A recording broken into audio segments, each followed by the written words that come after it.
சுவாமி சரணமையப்பா. அனைத்து ஐயப்ப சுவாமிகளுக்கும் என்னோட பாத நமஸ்காரங்கள் பகவானே. நம்ம இந்த வீடியோவில் எதை பற்றி பார்க்க போகிறோம் அப்படின்னா, நம்மளோட சுவாமிமார்கள் ரிப்பீட்டடாக கேட்டுட்டு இருந்த ஒரு முக்கியமான கேள்வி, ஐயனோட புனிதமான விரத மாலை எந்த மாலையாக நம்ம அணியணும்? துளசி மணி மாலையா, ருத்ராட்ச மாலையா, கருங்காலி மாலையா, இன்னும் எக்ஸட்ரா என்ன மாலை அணியிறது சிறப்பு? தென் அது மட்டும் இல்லாமல் துணை மாலை எந்த மாலை அணியணும்? நான் ஆல்ரெடி ஒரு ருத்ராட்ச மாலை அணிஞ்சிருக்கேன். நான் அணிஞ்சதோடையே என்னோட விரத மாலை, ஐயனோட விரத மாலையை அணிஞ்சு என்னோட விரதத்தை கண்டினியூ பண்ணலாமா, இல்லை என்னோட ருத்ராட்ச மாலையை நான் கல்லட்டணுமா? அது மட்டும் இல்லாமல் ஐயனோட புனிதமான விரத மாலையை நான் வெள்ளி மாலையாக செஞ்சு போடலாமா?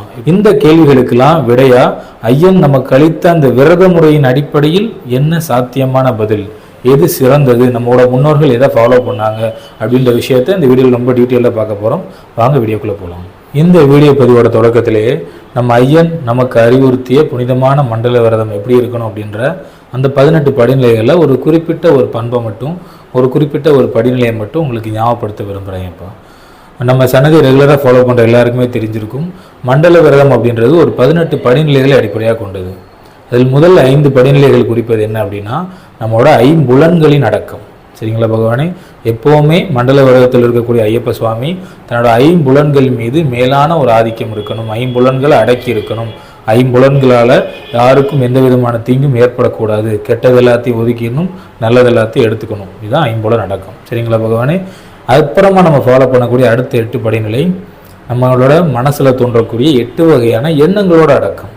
8 வகையான எண்ணங்கள்லாம் உங்களுக்கு தெரிஞ்சிருக்கும். காமம், குரோதம், மோகம், லோபம், மதம், மாச்சரியம், டப்பம் அண்ட் அகங்காரம். சரிங்களா பகவானே? இல்லை அந்த 7வது படிநிலை, அதாவது 7வது பண்பு டம்பம் அப்படின்னு இருக்கலாம். இப்போ இதோட தமிழ் அர்த்தம் என்ன அப்படின்னா ஆடம்பரம் அப்படின்னு அர்த்தம். ஸோ ஐயப்ப விரதத்தில் இருக்கக்கூடிய எல்லாருமே ஏழை பணக்காரர் அப்படின்ற எந்த விதமான பாகுபாடுமே இல்லாமல் எல்லாரும் ஒருமித்த மனதோடு எல்லாரும் ஒரே மாதிரியான ஐயனோட குழந்தைகளாக தான் காட்சி அளிக்கணுமே தவிர, ஒரு ஐயப்ப பக்தருக்கும் இன்னொரு ஐயப்ப பக்தருக்கும் இடைப்பட்ட வேறுபாடு அவங்களோட உருவமாக தான் இருக்கணுமே தவிர அவங்க அணிஞ்சிருக்கக்கூடிய எந்த வகையான பொருட்களாகவும் இருக்கக்கூடாது அப்படின்றதான் நம்மளோட ஐயனோட வாக்கு. ஸோ ஆடம்பரத்தை முற்றிலுமாக தவிர்க்கணும் அப்படின்றத இந்த இடத்துல முதலே உங்களுக்கு சொல்லிக்க விரும்புகிறேன். ஏன்னா அது போக மீதி உள்ள படிநிலைகள்லாம் உங்களுக்கு தெரிஞ்சிருக்கும். நம்மளோட முக்குணங்களின் அடக்கம், 2 வகையான குணங்கள் அடக்கி சாத்வீக பண்புகளை பெறணும், அறியா பக்தியை விடுத்து அறிந்த பக்தி, அதில் தான் ஐயன் இருக்கார். இதுதான் அந்த 18 படிநிலை. நம்ம பக்தர்களுக்கு இருக்கக்கூடிய மாலை குறித்த சந்தேகங்களுக்கான தீர்வு என்னன்றதை பார்க்கலாம் இப்போ. ஸோ ஐயன் தன்னோட நாவால் என்ன உரைச்சிருக்காரு அப்படின்னா, சபரிமலைக்கு யார் வேணால் வரலாம், ஆனால் வரக்கூடியவங்க மாலை அணிந்து புனிதமான ஒரு மண்டலம் 48 நாட்கள் விரதம் இருந்து எதன் அடிப்படையில் விரதம் இருக்கணும்? ஐயன் வகுத்த 18 படிநிலைகளின் அடிப்படையில் விரதம் இருக்கணும். அப்படி விரதம் இருந்து வரக்கூடிய சுவாமிமார்கள் அனைவருக்கும் ஐயன் ஒப்பற்ற காட்சி அளிப்பேன், அவங்களோட கர்ம வினைகளை அளிப்பேன் அப்படின்னு சொல்லி பகவான் சொல்லியிருக்காரு. ஆனால் பகவான் இந்த இடத்துல என்ன குறிப்பிடலை அப்படின்னா, இந்த மாலையை தான் அணியணும் அப்படின்ற மாதிரி எந்த விதமான குறிப்புகளும் இதுவரைக்கும் கண்டுபிடிக்கப்படவில்லை. ஸோ பகவான் சொன்ன விரத முறைகள், மண்டல கால அளவுகள் எல்லாமே நமக்கு கிடைச்சிருக்கு, அவரோட ஓலைச்சுவடிகள்லாம் நமக்கு கிடைச்சிருக்கு. ஆனால் இப்போ வரைக்கும் என்ன தெரியலை அப்படின்னா, பகவான் என்ன வகையான மாலை அணிய சொன்னார் அப்படின்ற மாதிரியான எந்த விதமான தகவலும் இல்லை. ஆனால் நம்மளோட முன்னோர்கள் பாரம்பரியமாக கடைபிடிச்ச ஒரு வழக்கம் அப்படின்னு ஒன்று இருக்குதுப்பா. அதாவது நம்மளோட முன்னோர்கள் பாரம்பரியமாகவே துளசி மணி மாலையை தான் விரத மாலையாக தேர்ந்தெடுத்தாங்க.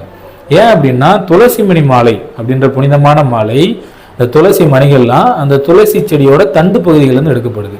துளசியே பார்த்தீங்கன்னா அதிக மகத்துவமும் மருத்துவ குணமும் நிறைந்த ஒரு செடி. துளசி மணி மாலையை நம்ம அணியறது மூலமாக நம்ம உடம்போட CO2 நிலைகள் கட்டுப்படுத்தப்படும். அதாவது உடம்புல எந்த வகையான சூடும் உருவாகாது.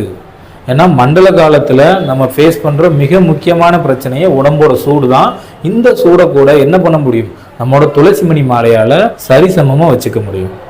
அது மட்டும் இல்லாமல் இன்னொரு முக்கியமான விஷயம் என்ன அப்படின்னா, துளசி மணி மாலை ஏழை பணக்காரர் அப்படின்ற எந்த விதமான ஏற்றத்தாழ்வுகள் இல்லாமல் அனைத்து ஐயப்ப பக்தராலையும் அணியக்கூடிய ஒரு எளிமையான அதிக மருத்துவ குணமுள்ள அதிக மகத்துவம் நிறைந்த ஒரு மாலையாக இருந்ததுனால நம்மளோட முன்னோர்கள் துளசி மணி மாலையை தேர்ந்தெடுத்தாங்க இப்போ. ஸோ நம்மளோட விரத மாலை எப்போவுமே துளசி மணி மாலை தான் அணியணும். அதுக்கான காரணம் எந்த விதமான பண ஏற்றத்தாழ்வும் கிடையாது, அதிக மகத்துவமும் மருத்துவ குணமும் நிறைந்த மாலை துளசி மணி மாலை. அதனால தான் நம்மளோட முன்னோர்கள் காலங்காலமாக விரத மாலையாக துளசி மணி மாலையை தேர்ந்தெடுத்தாங்க இப்போ. ஸோ அப்போ கூடவே இன்னொரு மாலை அணியலாமா? துணை மாலை அப்படின்னு சொல்லுவாங்கள்ல பகவானே. துணை மாலை அப்படின்ற அணியக்கூடிய வழக்கம் நம்மளோட சாய்மார்கள் இடத்துல உண்டு. அதுக்கான காரணம் என்ன அப்படின்னா, நம்ம ஒரு மாலை மட்டும் அணியும் போது சில நேரங்களில் சில சூழ்நிலைகளில் அந்த மாலை அறுபடுறதுக்கான வாய்ப்பு இருக்குது. ஸோ இதே கூட துணை மாலை அப்படின்னு ஒரு மாலை அணியும் போது அதனோட ஸ்ட்ரென்த் இன்னும் அதிகமாகி இந்த அறுபடக்கூடிய நிகழ்வு வராது. ஏன்னா மண்டல வேலத்தில் இருக்கும்போது மாலை அறுபட்டால் நிறைய சுவாமிகள் மனதளவில் நிறைய கஷ்டப்படுவாங்க. ஸோ அந்த ஒரு காரணத்தினாலும் என்ன அப்படின்னா துணை மாலை அப்படின்ற ஒன்று அணியறதுக்கு நம்மளோட முன்னோர்கள், நம்மளோட மூத்த குருமார்கள் எல்லாமே அறிவுறுத்திருக்காங்க. இப்போ துணை மாலையை என்ன மாலை அணியலாம் அப்படின்னு சொல்லி கேட்டிங்கன்னா இந்த இடத்துல 2 ஆப்ஷன் இருக்குது. இப்போ ஒன்று என்ன துளசி மணி மாலை, இன்னொன்று என்ன அப்படின்னா ருத்ராட்ச மாலை. ஏன் துணை மாலையா துளசி மணி மாலை அணியலாம், ருத்ராட்ச மாலை அணியலாம் அப்படின்னு சொல்லி சொல்கிறோன்னா அதுக்கான காரணம் என்னென்னா பகவானே, துளசியோட மகத்துவ குணம் உங்களுக்கு தெரியும். அதனால துணை மாலையா துளசி மணி மாலை அணியறதே சிறந்தது. ருத்ராட்ச மாலை அணியலாமான்னு கேட்டிங்கன்னா தாராளமாக அணியலாம். ஏன்னா ருத்ராட்சமும் நம்மளோட எண்ண வெளிப்பாட்டையும் நம்மளோட சிந்தனை வெளிப்பாட்டையும் கட்டுப்படுத்தக்கூடிய ஆற்றல் மிகுந்தது. ஆனால் இந்த இடத்துல ஒரு பிரச்சனை ஒன்று வருது பகவானே. என்ன அப்படின்னா நம்ம பயன்படுத்திட்டு இருக்கக்கூடிய பெருவாரியான ருத்ராட்ச மாலைகள் ஒரிஜினல் கிடையாது. ஏன் அப்படின்னா துளசி செடி பார்த்தீங்கன்னா பகவானே இந்தியாவில் உள்ள எல்லா சீதோஷ நிலையிலையும் எல்லா இடத்துலையும் வளரக்கூடிய அதிக மருத்துவ குணமுடையது துளசி செடி. ஸோ அதனால இதில் கலப்படம் வர்றதுக்கான பாசிபிலிட்டி ரொம்ப கம்மி. கலப்படமான இந்த துளசி மணி மாலை உருவாக்குறது போயில அவங்க ரொம்ப ஈஸியாக என்ன பண்ணிடலாம், துளசி செடியை வளர்த்து அதோட தண்டுகள்ல இருந்து ஈஸியாக அந்த மணிகள் எடுத்துடலாம்.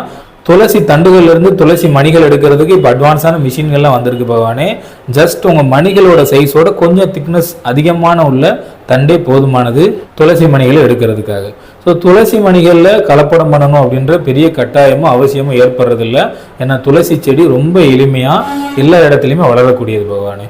இதே ருத்ராட்சியில் ஏன் கலப்படம் ஏற்படுதுன்னா ருத்ராட்சை பெரும்பாலும் சிவனோட அம்சமாக பார்க்கப்படுகிறது. அந்த ருத்ராட்ச மாலை அணியும் போது நம்மளோட காம எண்ணங்கள், நம்மளோட சிந்தனைகள் எல்லாமே கட்டுப்படுத்தப்படும். அந்த ஒரு காரணத்தினால அது புனிதமான ஒரு பொருளாக பார்க்கப்படுது பகவானே. ஆனால் இந்த இடத்துல என்ன பிரச்சனை ஏற்படுதுன்னா ருத்ராட்சை நம்மளோட சீதோஷ நிலையில பெரும்பாலும் அரிதாக கிடைக்கக்கூடிய பொருள். எளிமையாக எல்லா இடத்துலையும் கிடைக்கக்கூடிய பொருள் கிடையாது, அரிதாக கிடைக்கக்கூடிய பொருள். ஸோ ருத்ராட்ச மரமே பார்த்தீங்கன்னா ரொம்ப ரேராக தான் எங்கேயாவது நம்மளோட தமிழ்நாட்டில் பார்க்க முடியும். ஸோ குறிப்பாக எந்த இடத்துல இருக்குன்னா இமயமலை, நேபாளம் இந்த மாதிரியான இடங்கள்ல மட்டும்தான் ருத்ராட்ச மரங்கள் அதிகமாக இருக்கும். அங்கேருந்து தான் நமக்கு ருத்ராட்சை எல்லாமே கிடைக்குது. இந்த ருத்ராட்சையிலே பார்த்தீங்கன்னா நிறைய முகங்கள் இருக்குது பகவானே.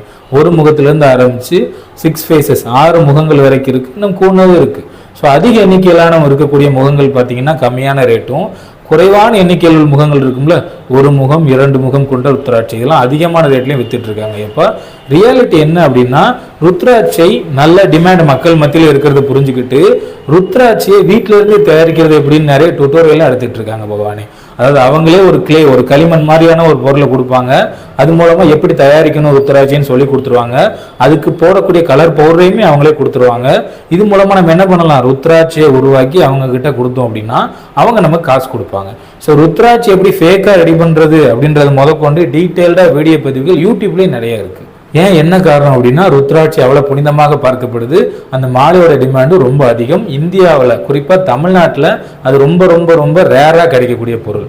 அந்த ஒரு காரணத்தினால ருத்ராட்சியில் பெரும்பாலும் நம்ம பார்க்கக்கூடிய எல்லாமே ஃபேக்கான மாலைகளாக தான் இருக்கு. இப்போ நானும் கடந்த ஒரு 4 நாட்களுக்கு முன்னாடி ஐயனோட புனிதமான திருமாலை வாங்கலான்னு போயிருந்தேன். துளசி மணி மாலையை எவ்வளோ அப்படின்னு விசாரித்தேன். ஸோ 100 to 150 ரூபா அந்த ப்ரைஸ் சொன்னாங்க பவானி. பக்கத்தில் ருத்ராட்ச மாலை இருந்தது, அது எவ்வளோன்னு கேட்கும்போது 100 to 150 ரூபா தான் சொல்கிறாங்க இப்போ.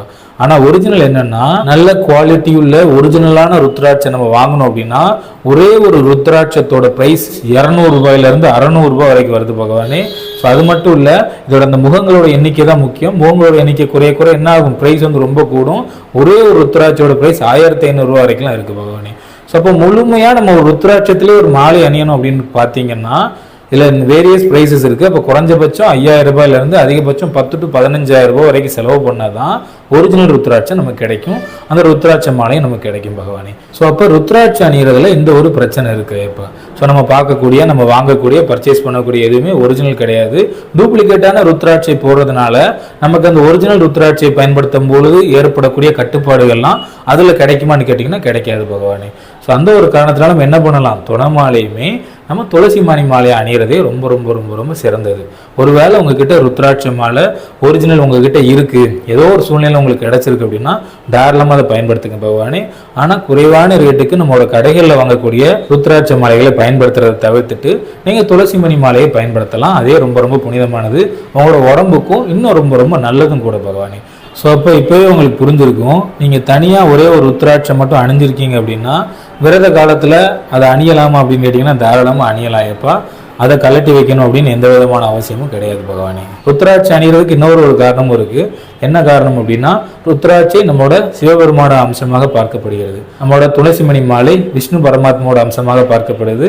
ஸோ அந்த ஒரு காரணத்தினாலே ருத்ராட்சி அணியை சொல்லி நிறைய பேர் சொல்லுவாங்க பகவானே.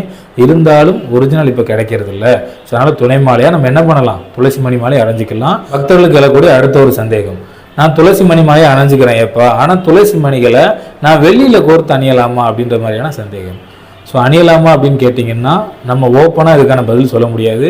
உள்ளே இருந்து இதை கொஞ்சம் ஆராய்ஞ்சு பார்க்கணும் எப்போ, அதாவது என்ன காரணம் அப்படின்றத ஆராய்ஞ்சு பார்க்கணும். வெளியில் மாலை அணியணும் அப்படின்னு சொல்லக்கூடிய சுவாமிகளோட பெருவாரியான எண்ணம் என்னவா இருக்குன்னா, வெள்ளி உடம்புக்கு நல்ல குளிர்ச்சியை கொடுக்கும், நம்மளோட உடம்போட சீதோஷ்ண நிலையை கட்டுப்படுத்துறதுக்கு வெள்ளியும் துணை புரியும் அப்படின்ற ஒரு நம்பிக்கை தான் எல்லார் மத்தியிலும் இருக்குது எப்போ. ஸோ உண்மை ரியாலிட்டி என்னென்னா, வெள்ளியோட காஸ்ட் ப்ரைஸ் ஒரு கிலோ பார்த்தீங்கன்னா ரொம்பவே அதிகம். இதே நம்ம நார்மலாக பயன்படுத்தக்கூடிய துளசி மணிகளில் இருக்கக்கூடிய கம்பிகள் எல்லாமே பெரும்பாலும் செம்பு கலந்த கம்பிகளாக தான் இருக்கும். சில்வரை கம்பேர் பண்ணும்போது செம்பு கம்பிகள் இருக்குல்ல பகவானே, அதை விட செம்பு கம்பிகளுக்கு அதிகமாக குளிர்ச்சியை உடம்புக்கு கொடுக்கக்கூடிய தன்மை இருக்குது. ஸோ அப்போ குளிர்ச்சியை கொடுக்குது அப்படின்ற ஒரே ஒரு காரணத்துக்காக மட்டும் நான் வெள்ளி மாலை அணியலாமா அப்படின்னு கேட்டிங்கன்னா கண்டிப்பான முறையில் அணியறதை தவிர்க்கிறது நல்லது பகவானே. சரிங்களா? ஸோ இந்த விஷயத்துக்கும் நான் அறிவுறுத்துற ஒரு முக்கியமான விஷயம் என்னென்னா, வெள்ளியுமே பார்த்தீங்கன்னா நம்மளை மாதிரி சாதாரணமான குடும்பங்களுக்கு ஒரு மிகப்பெரிய விஷயம் தான் ஐயப்பா. எனக்கு தெரிஞ்ச நம்மளோட சன்னதியை சேர்ந்த சுவாமி கூட ரீசெண்டாக வெள்ளியில் அவங்களோட மாலையை மாற்றினாங்க. ஸோ அந்த வெள்ளி மாலை மாற்றுறதுக்கே அவங்க வீட்டில் இருந்த பழைய வெள்ளிகள் எல்லாத்தையுமே கொடுத்து எக்ஸ்ட்ரா ஒரு 10,000 ரூபாய் அந்த ரேஞ்சில் கொடுத்தாங்க பகவானே. கொடுத்து தான் அவங்களால அந்த வெள்ளி மாலையை வாங்க முடிஞ்சுது. ஸோ அப்போ நம்மளை மாதிரி சாதாரணமாக ஒரு மாதம் வேலை செஞ்சால் அந்த ஒரு மாதம் குடும்பத்தோட சாப்பாட்டு செலவு பார்த்துக்க முடியும் அப்படின்னு நினைக்கிற நம்மளை மாதிரி சாதாரணமான ஆட்களுக்கு இந்த வெள்ளி மாலைகள் வாங்குறதுலாம் ஒரு மிகப்பெரிய கனவாக தான் இருக்கும் இப்போ. ஸோ குளிர்ச்சியை தரும் அப்படின்ற ஒரு காரணத்துக்காக வெள்ளி மாலை அணியணும் அப்படின்னு நினச்சிங்கன்னா அதை தவிர்க்கிறது நல்லது பகவானே. ஸோ அப்போ என்ன காரணத்துக்காக வெள்ளி மாலை அணியிறது சரியாக இருக்கும் அப்படின்னு கேட்டிங்கன்னா ஒரே ஒரு காரணம் தான் ஐயப்பா. என்னென்னா, நான் முதல்ல ஐயனை பார்க்க போகிறேன். ஸோ அப்போ நான் முதல்ல அணிஞ்ச மாலை, நான் என்னோட விரதம், இது எல்லாமே சேர்ந்து தான் நான் ஐயனை பார்க்குறேன் பகவானே. அந்த நான் அணிஞ்ச மாலையை திரும்ப திரும்ப திரும்ப நான் அணியன்னு விருப்பப்படுறேன். எனக்கும் அந்த மாலைக்கு நடுவில் ஒரு தீராத காதல் இருக்குது. அந்த காதலின் காரணமாக அந்த துளசி மணிகளை நான் பத்திரப்படுத்தி ஒவ்வொரு ஆண்டும் நான் அணியணும் அப்படின்னு நான் விருப்பப்பட்டேன் அப்படின்னா தாராளமாக வெளியில் நம்ம மாற்றிக்கலாம் பகவானே. ஸோ அப்போ நார்மலாக பார்க்கும்போது எல்லா ஐயப்ப பக்தர்களும் காமனாக எளிமையாக இருக்கிறது ரொம்ப நல்லது ஐயப்பா. ஏன்னா இப்போ நிறைய ட்ரெண்ட் கல்ச்சர் மாறிட்டு இருக்கு. குருசாமி அப்படின்னா கண்டிப்பாக வெளியில் மாலை அணியணும், இல்லை அப்படின்னா என்னோட பகட்டை காட்டுறதுக்காக, என்னோட ஆடம்பரத்தை காட்டுறதுக்காக நான் வெளியில் மாலை போடுவேன், அதுலேயே நிறைய டிசைன்லாம் வச்சு போடுவேன் அப்படின்ற மாதிரி நிறைய சுவாமிகளோட மனநிலை மாறிட்டு இருக்கு. குறிப்பாக அந்த மாதிரியான மனநிலைகள் இருந்துன்னா நம்ம வெள்ளி மாலைகளை முற்றிலுமாக தவிர்த்தரணும். ஏன் அப்படின்னா ஐயனோட விரத முறைகள், ஐயன் சொல்லியிருக்க வார்த்தை என்னது, டம்பம், அதாவது ஆடம்பரம் அப்படின்ற விஷயத்தை தவிர்க்கணும். நீங்கள் ஆடம்பரமாக இருந்தீங்க, மற்றவங்களோட இணையாமல் தனித்துவமாக இருக்க விருப்பப்பட்டீங்க ஏதாவது ஒரு காரணத்தை காட்டி அப்படின்னா உங்களோட விரத முறைகளில் நீங்கள் புரட்சி ஏற்படுத்துறீங்க அப்படின்னு அர்த்தம். ஸோ தயவுசெய்து அந்த எண்ணத்தோடு அணிஞ்சிங்க அப்படின்னா அதை தவிர்த்துருங்க பகவானே. ஃபைனலாக பக்தர்கள் கேட்கக்கூடிய ஒரு முக்கியமான கொஸ்டின் என்னென்னா, இந்த ஆண்டு அணிஞ்ச மாலையை நான் அடுத்த வருஷம் அணியலாமா அப்படின்னு கேட்டிங்கன்னா அப்படி அணியிறதை தவிர்க்கிறது நல்லது. ஏன் அப்படின்னா நம்ம பயன்படுத்தக்கூடிய மாலைகளோட லைஃப் டைம் பெரும்பாலும் 2 மாதம் தான் பகவானே. தென் அதுக்கப்புறம் அடுத்தடுத்த மாதங்களில் அடுத்தடுத்த வருடங்களில் நம்ம அணியும் போது என்னாகும் அப்படின்னா அந்த மாலைகளை கோர்த்துருக்கு அந்த லிங்கேஜஸ்லாம் வீக் ஆயிரும். ஸோ அதனால் அது அறுபடக்கூடிய நிலைமை ஏற்படும். அதனால் ஒவ்வொரு வருடமும் நம்ம புது புது மாலையை மாற்றிக்கலாம் பகவானே. பக்தர்கள் மத்தியில் எந்த விதமான வேற்றுமே இல்லாமல் எல்லாருமே ஒருதாய் பிள்ளைகளா, எல்லாருமே ஐயனோட பிள்ளைகளா, எந்த விதமான பண ஏற்றத்தாழ்வுகளும் எந்த விதமான மன ஏற்றத்தாழ்வுகளும் இல்லாமல் ஒரே சிந்தனை, நமக்கெல்லாம் ஒரே தந்தை ஐயன் தான் அப்படின்ற மனநிலையோடு எல்லாருமே பயணிக்கணும் ஐயப்பா. நல்லது பகவானே. ஐயனோட திருமலை குறித்து உங்கள் எல்லாரோட மனசில் எழுந்த அனைத்து சந்தேகத்தையும் நான் தீர்த்துட்டேன் அப்படின்னு நினைக்கிறேன். இது தவிர வேறு எதுவும் சந்தேகங்கள் இருந்ததுன்னா கமெண்ட் பாக்ஸில் கமெண்ட் பண்ணுங்கள், இல்லை டிஸ்கிரிப்ஷன் பாக்ஸில் நம்மளோட வாட்ஸ்அப் சன்னதியோட லிங்கேஜஸ் எல்லாமே இருக்குது. ஸோ அது மூலமாக நீங்கள் என்ன பண்ணலாம், வாட்ஸ்அப் சன்னதியில் இணைஞ்சு கூட உங்களோட சந்தேகங்களை கேட்கலாம்.